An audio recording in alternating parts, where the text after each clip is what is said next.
Hi, in this video I'm going to do a quick setup of motion transfer from a mocap animation onto physics rig, and then in the second part I'm going to try to make the scene a little bit more interesting and ramp up the quality settings and so on.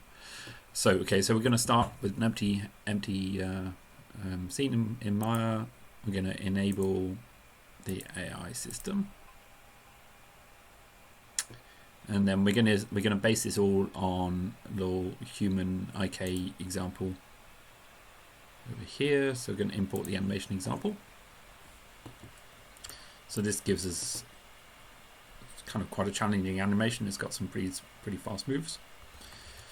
Okay, so take this, a little bit of housekeeping.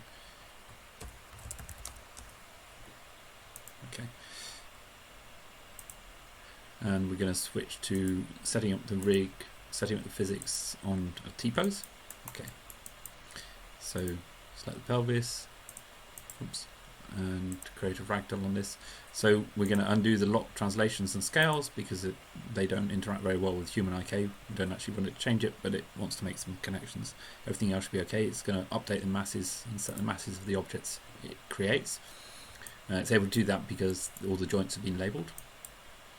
Okay, before we go on and actually start simulating, we need to do a little bit of tidy up here. So we have these rather overly interesting hands, so we want to get rid of them. So we're going to clean, well, basically delete all the WeightShift physics from all the children of the hands that are selected. Okay, we're also going to make the I'm going to just adjust the shapes on the spine and so on. These shapes by default are a little bit small, and as a result they don't have enough inertia and they're able to sort of like twist and rotate too much. So we're just going to make them a bit bigger. Also, we'll tweak the head a little, partly so that you can actually see the rotation better.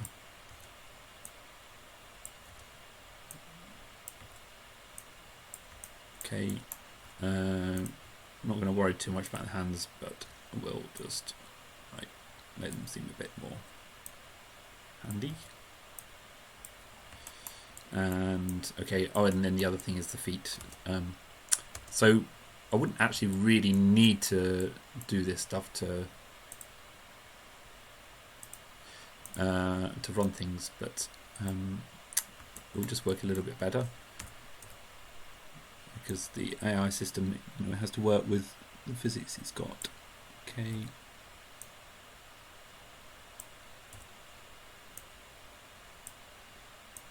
Okay, and then toes. Oops. Okay, so that should be reasonable. Okay, so we need to do a few things. So we're going to actually make some quick selection sets. So we're going to select all the bodies. Filter.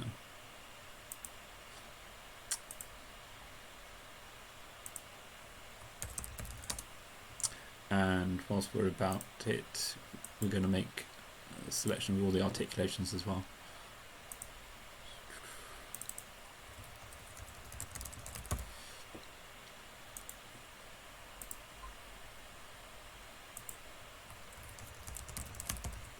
Okay, so first of all, if I was setting up this rig properly, I would take care about setting up some contact groups so that we don't get unwanted collisions between parts of the body which are getting a bit too close.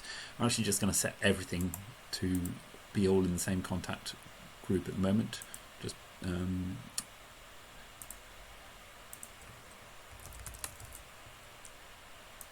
okay, just check. Yeah, so everything's there. So basically none of the body parts will collide with each other. They'll collide with the environment, but not each other. That could be improved. Okay, so we're going to go through and we're going to... So I can just simulate now, actually. So we'll just check that it kind of falls as a ragdoll. That's good. Okay. Just put this into a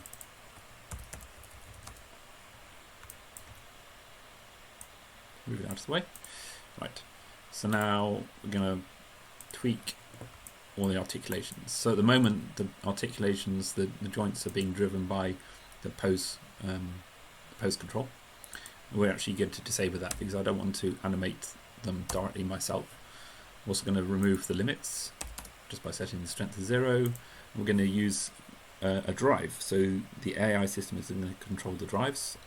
We'll start with a default strength of 300, which is kind of quite high, but if necessary, we can always reduce it later. So get rid of the extra damping, and we're going to use AI control on every single articulation in the character, and the rest should be fine as the default. So this is going to tell the AI system what it can control, basically every joint, every articulation. The other thing is we want to tell it what we actually want to see. And the way we're going to do that is going to create object evaluators on every body part. So I'll select all the body parts, can make ourselves an object evaluator, and evaluating world space. So basically this creates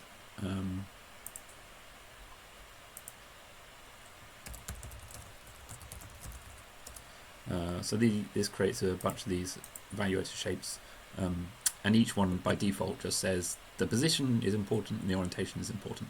So basically we're telling the system we want the physics to somehow find a way to follow the target animation. So speaking of which, we can then go back to our actual target animation. Here we are. And so that's I think that's all the physics and AI set up on the character done. The final thing is we want to tweak the scene itself. So we're going to drop down. We actually have some fast movement in this scene, like those big swipes. So we're going to want the physics to run as fast as possible, but we don't want to see joint separation. So setting this down from 4 to 2 substeps should give us a reasonable compromise. We're going to enable AI. I have a helper machine that's going to help with the processing, and that will it'll work slightly. Well, we can make things a little faster if we decrease the number of generations per whatever it is per window, and we increase the number of offspring per generation. So this basically makes it easier for the system to process things in parallel. The planning window, we want it to plan in blocks of 1 second at a time. Since we're running at 24 frames a second, that's 24 frames. The sigma is the amount of exploration it does.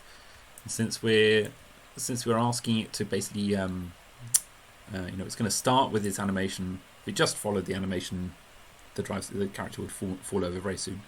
But we want it to find sort of tweaks to the drives coming from the animation, the target animation. So we don't actually need it to explore very much. So we can reduce that down quite a bit. So typically these values are between 0.01 and 0.1. Let's increment. Since we're at 24 frames a second, we're just going to go do windows of 1 second, and then move the window forward by half a second each time. And then we're going to make controls every 2 frames, every other frame. So that will do for here. I'm actually going to just kick it off and get it going as soon as possible. So, all being well, it should be processing. So this will take a couple of minutes to process. So whilst it's going, firstly, I can just set things up so we can see the results a little bit easier. So I'm going to select all the blue the targets and just make myself a layer. So this is kind of quite nice because you can still interact with the scene whilst it's processing. You can see it updating down here, and it's got up here it's got a time estimate for how long it's going to take to run. Hopefully we'll get a bit. I'm expecting it to be a little bit quicker than this. It might reduce in a minute.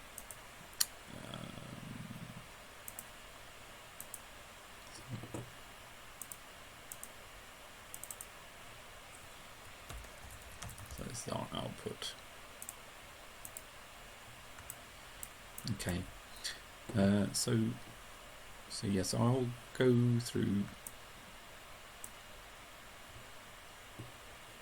So we can have another look at some of these things. So in the WeightShift, the AI solver settings,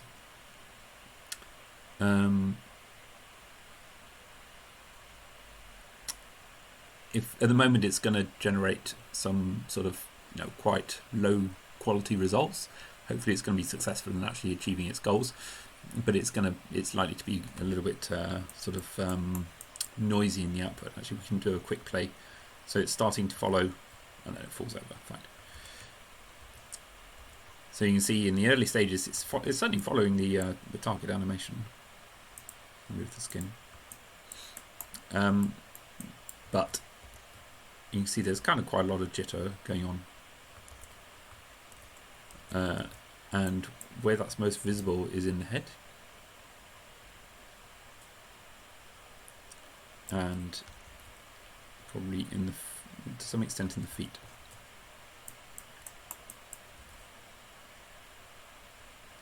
Okay, so that's something to bear in mind. So when we go for a kind of higher quality run in a minute, well, a couple of minutes, then we can try to we can try to improve things there.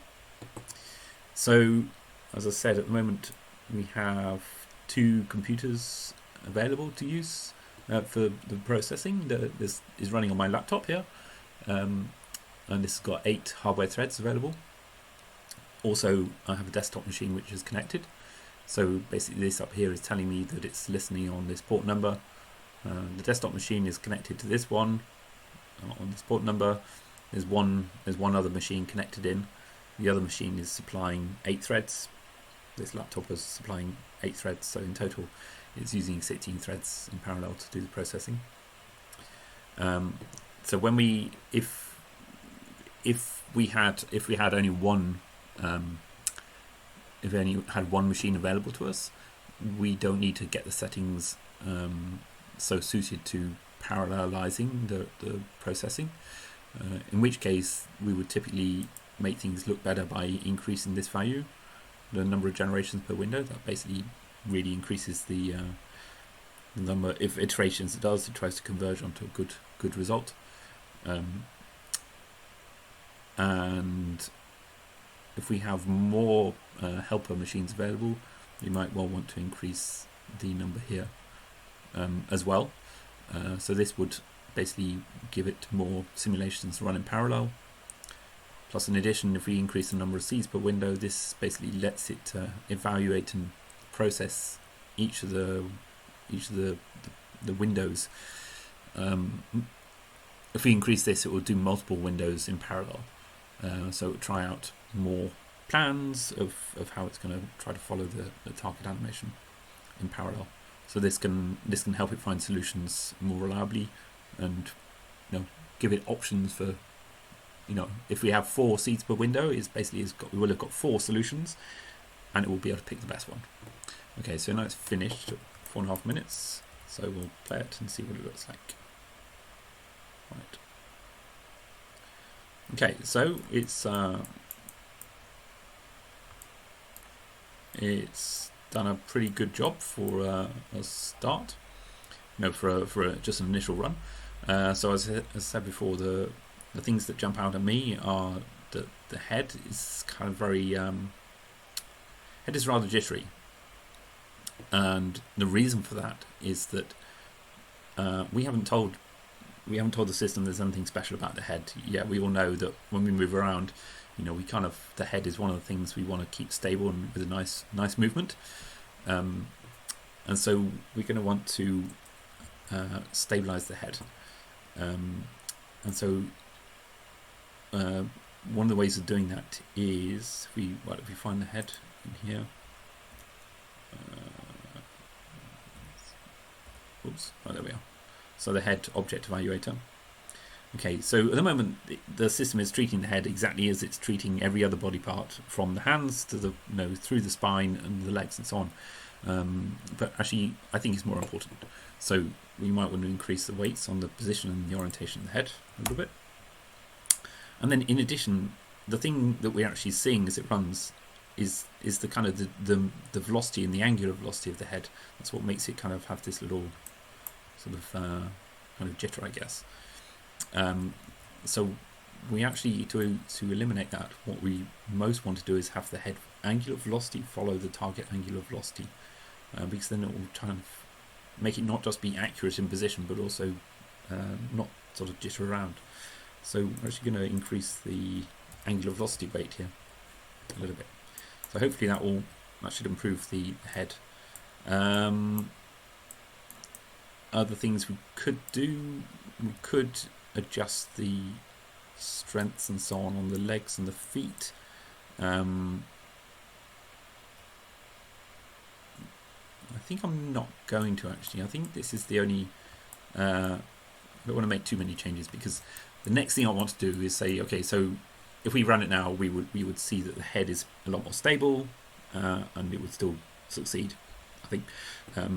But rather than just running it again, I'm actually going to change the scene a little and show how we can actually make this useful. So if we imagine we have this motion captured sequence, but let's say rather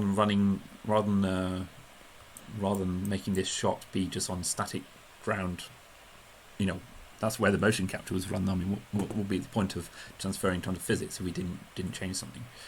So we're actually going to replace the ground with a moving platform. Okay, so let's make ourselves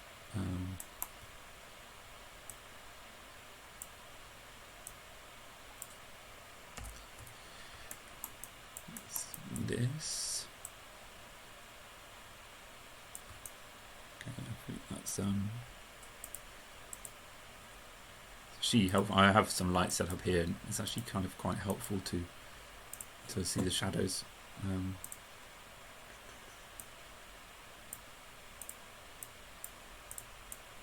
Just so that you can see how close things are to the ground. So this is now the ground.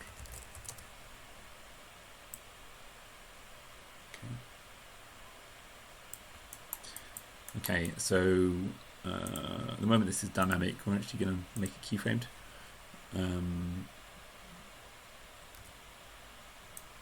Oops. Okay, there we go.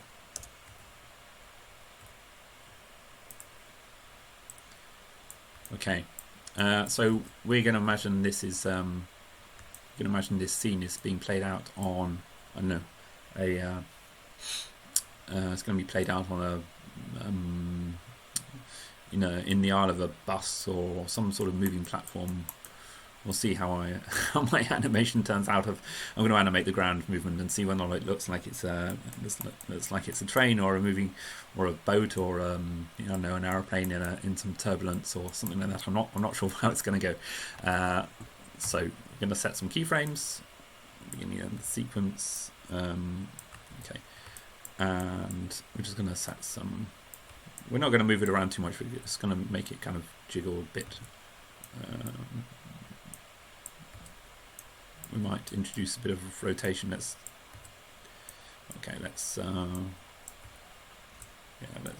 just try rotating it a little bit.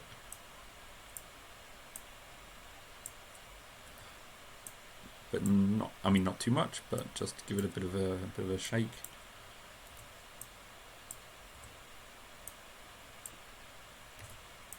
Oops. Let's try moving up and down a bit and see what happens.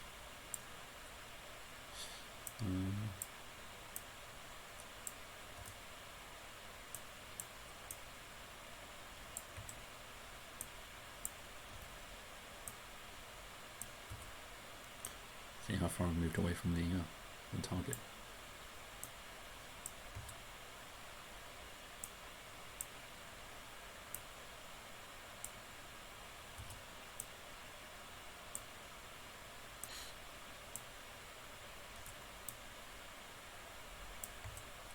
Okay, what does that look like?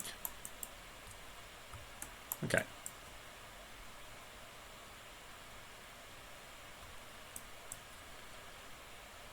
Okay, that looks like a reasonable challenge to me, and it's not crazy motion, And remember, there are certain parts of this motion where the character's, it's meant to be standing, it's meant to have well-planted feet, so we don't want the ground to move too much underneath him, because these, at the moment, the targets are not following the ground. We could have made them follow the ground, but they're actually, the targets are in world space, so it's yeah. So we're going to run that. Actually, before we run it, I'm going to increase the quality settings a little. And I'm kind of quite confident that the physics of the character is okay. It's not going to be perfect. We could tweak it some more, but it's going to be okay. So I'm going to increase the quality settings. What are we going to do? Let's say we're going to increase them fairly significant amount. We're going to do this. So this will hopefully make it converge to good solutions. This will also help it converge and also make use of the other machines and the network, and then the number of seeds per window. It will kind of give it two options to pick for each of the windows that it processes. Trying to think whether or not there's anything else I want to do before I set it going. It will probably take around about 20 minutes to run on my system here. So I'm going to pause the video and we shall come back at the end and have a look. Okay, so our processing is completed and here's the result. So it took just under 22 minutes and it's pretty successfully transferred this motion capture sequence onto the moving platform. If you remember, one of the things we did after the first very quick run was to add that velocity weight to the head, and that's really stabilized the head. So it's pretty much got rid of all the jitter coming through. We can view it. So this is now with the target animation on top, and it does a pretty good job of following that. You can actually view it, in slow motion. So remember, the target motion here was also is target motion, which is in world space. So the target motion isn't following the moving platform. And so there are various points where you can actually see him do these little adjustments as the ground is moving underneath him. So when we go back to the beginning here, see he does a hop forwards. That's because the ground has sort of moved from right to left underneath him. I think he's following the target punches and so on pretty accurately, given that the ground is moving.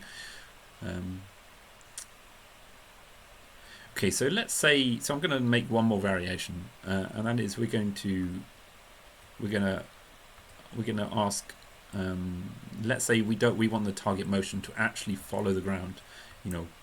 At the moment is kind of this slightly with the ground moving underneath him, but his targets are still following. His targets are in kind of world space. So we're going to just change it and run one more time.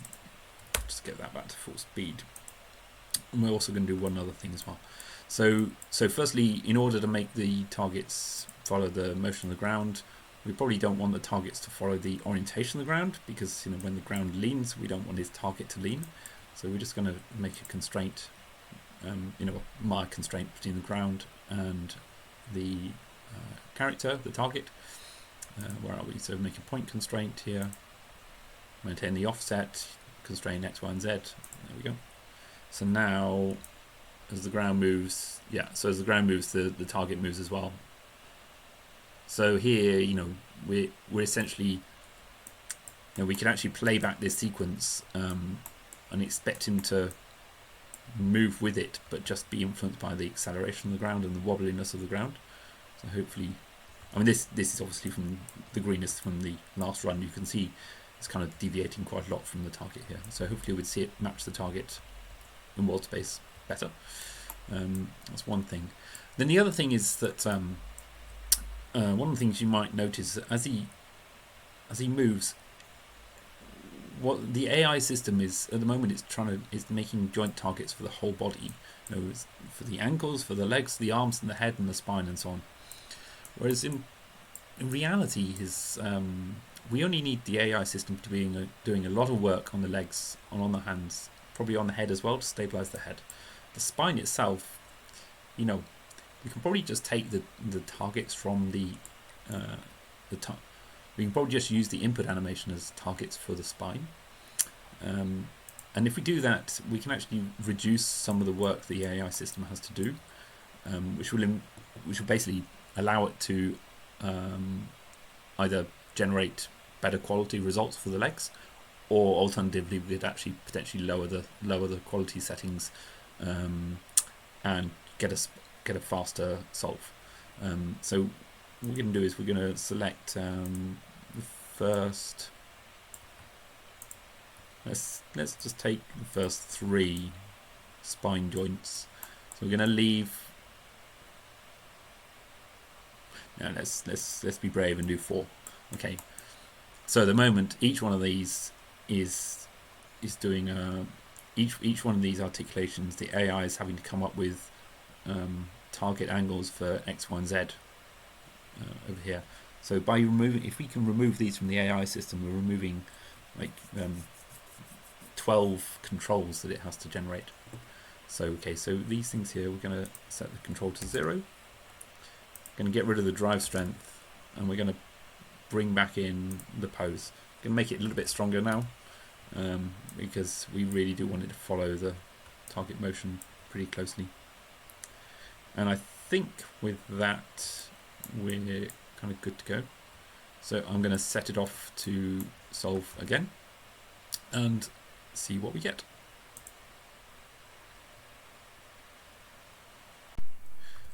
So here's the result. So now, remember, the target's now moving with the platform, and then the other thing we did was we stopped the optimizer working on the spine itself. As a result of that, actually the whole thing becomes a little bit faster. So if we show the targets, actually let's see just the targets alone. So this is the target animation just moving around with the moving platform, and you can see it shows no it's very smooth, but it shows no indication of the the bumps and jostles of whatever this is. This bus as it goes down or some truck as it's going down a bumpy path. So there's no kind of inertial, no momentum transfer going on here. So in the physics output, you can definitely see that. Okay, so yeah, so I think with this I would have confidence to basically pass almost any animation through this system and get this kind of result, which I think looks quite good. So I'm going to finish here. Actually, I'm going to, at the end of this video, I'm going to show the results. I'm going to run it one more time, bump the settings up, the quality settings up a little bit more, so we can see just a slightly higher quality result. But yeah, I think we'll finish there.